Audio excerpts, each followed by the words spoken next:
వెంటనే గుర్తించాలి. హాస్పిటల్ దగ్గర పెద్ద స్థలాన్ని వెంటనే దోపిడీ కార్మికుల ఐక్యత, దోపిడీ కార్మికుల పట్ల అధికారుల నిర్లక్ష్య వైఖరి, దోపిడీ కార్మికుల పట్ల అధికారుల నిర్లక్ష్య వైఖరి, కార్మికుల ఐక్యత, దోపిడీ కార్మికుల ఐక్యత, దోపిడీ కార్మికుల పట్ల అధికారుల నిర్లక్ష్య వైఖరి, దోపిడీ కార్మికుల పట్ల అధికారుల నిర్లక్ష్య వైఖరి, మా ఉపాధి, మా ఉపాధి, మా ఉపాధి,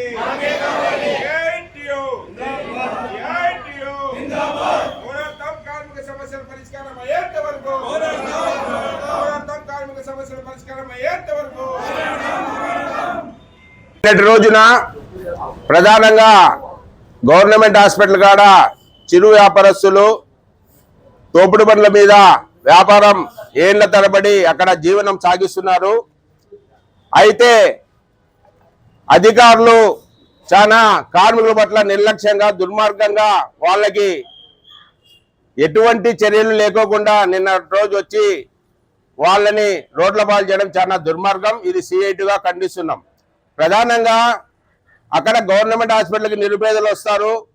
నిరుపేదలకి అందుబాటులో తక్కువ రేట్లో వాళ్ళకి కావాల్సిన వస్తువులు అందిస్తున్నప్పటికీ ప్రభుత్వం బాధ్యత మరిచి ప్రభుత్వం వాళ్ళకు ఉపాధి కల్పించపోగా ఉపాధిని లేకోకుండా రోడ్ల పాలు చేయడం చాలా దుర్మార్గం. అందుకోసమే ఈరోజు సిఐటి ఆధ్వర్యంలో ప్రధానంగా కమిషనర్ గారిని వాళ్ళకి ఉపాధి చూపెట్టాలా, వాళ్ళని రోడ్ల పాలు చేయకూడదు. వాళ్ళకి ఎన్నో ఏళ్ల నుండి అక్కడ జీవనం సాగిస్తున్నారు.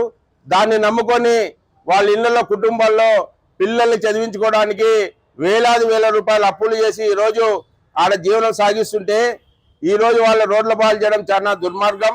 కాబట్టి ఒక ఇటు ప్రజలకి అసౌకర్యం లేకుండా వాళ్ళకి ఇబ్బంది లేకోకుండా ఒక సున్నితమైన చర్చ చేసుకుని అక్కడ ఉపాధి ఒక క్రమశిక్షణలో చూపెట్టడానికి కమిషనర్ గారు చొరవ తీసుకోవాలని ఈ సందర్భంగా సిఐటిగా డిమాండ్ చేస్తున్నాం. గోపాల్ నిన్నటి రోజున తెలుగు తల్లి విగ్రహం నుంచి గవర్నమెంట్ హాస్పిటల్ వరకు అటువైపు ఇటువైపు ఉన్నటువంటి స్ట్రీట్ వెండర్స్ ఎవరైతే ఉన్నారో వారందరినీ కూడా ప్రభుత్వం అదే రకంగా పోలీసులు మున్సిపల్ అధికారులు నిర్దాక్షిణ్యంగా వారిని అందరినీ తొలగించడం జరిగింది. సిఐటిగా మేము డిమాండ్ చేసేది ఏమంటే గత అనేక సంవత్సరాలుగా అక్కడ వీధి వ్యాపారస్తులుగా వారు బతుకుతా ఉన్నారు. అనేక మందికి అనేక సేవలు అందిస్తూ ఉన్నారు. హాస్పిటల్ నుంచి సుదూర ప్రాంతాల నుంచి ఎంతో మంది వస్తూ ఉన్నారు. వారందరికీ కూడా అనేక వస్తువులన్నీ కూడా తక్కువ ధరకు వారు ఇస్తూ ఉన్నారు. అదే రకంగా వారి కుటుంబాలను కూడా పోషించుకుంటా ఉన్నారు. మరి ఇట్లాంటి సందర్భంలో అధికారులు ఇంత విచక్షణారహితంగా నిన్నటి రోజున చేయడం చాలా దుర్మార్గం. మేము అడిగేది ఏమంటే స్ట్రీట్ వెండర్ యాక్ట్ 2014 ప్రకారం వీధి వ్యాపారస్తులను కూడా బతుకోవడానికి కేంద్ర ప్రభుత్వం అనుమతి ఇచ్చింది. మరి ఈ రోజు ఉన్న ఫలంగా అధికారులు ఇంత నిర్దాక్షిణంగా తీసేస్తే వారు ఎలా బతుకుతారు? అందుకనే ఈరోజు మేము అడిగేది ఏమంటే ప్రత్యామ్నాయంగా వారికి ఎక్కడ ఏం చూపిస్తారు, ఆ కుటుంబాల పరిస్థితి ఏమి? దీనికి ఉన్నతాధికారులు జిల్లా కలెక్టర్ గారు మున్సిపాలిటీకి స్పెషల్ ఆఫీసర్ గా ఉంటున్నారు. అదే రకంగా ఆయన ఉన్నటువంటి కమిషనర్ గారు, అదే రకంగా జిల్లా ప్రజాప్రతినిధి అనంతపురం శాసనసభ్యులు దగ్గుపాటి వెంకటేశ్వర ప్రసాద్ గారు కూడా దీనికి బాధ్యత వహించాలా. ఆయన కూడా చొరవ తీసుకొని వీరందరి కుటుంబాలను ఆదుకోవడానికి ప్రయత్నం చేయాలని చెప్పి సిఐటిగా మేము డిమాండ్ చేస్తున్నాం. అప్పటికీ కాకపోతే ఈ కుటుంబాలని ఆదుకోవడంలో కలిసి వచ్చేటువంటి ప్రజా సంఘాలని పార్టీలని అందరినీ కలుపుకొని పెద్ద ఎత్తున పోరాటం చేయడానికి కూడా వెనకాడబోమని చెప్పి ఈ సందర్భంగా హెచ్చరిక చేస్తా ఉన్నాం. ముందస్తుగానే మీకు నోటీసులు ఇచ్చారు. మరి ట్రాఫిక్ సమస్యల దృష్ట్యా మీకు తీసేస్తున్నాము. ఆడ మీరు పూర్తి స్థాయిలో అది కట్టుకున్నారని చెప్తాను. దాని గురించి మీరు ఈరోజు ట్రాఫిక్ కి అంతరాయంగా ఉన్నటువంటి వాస్తవమే.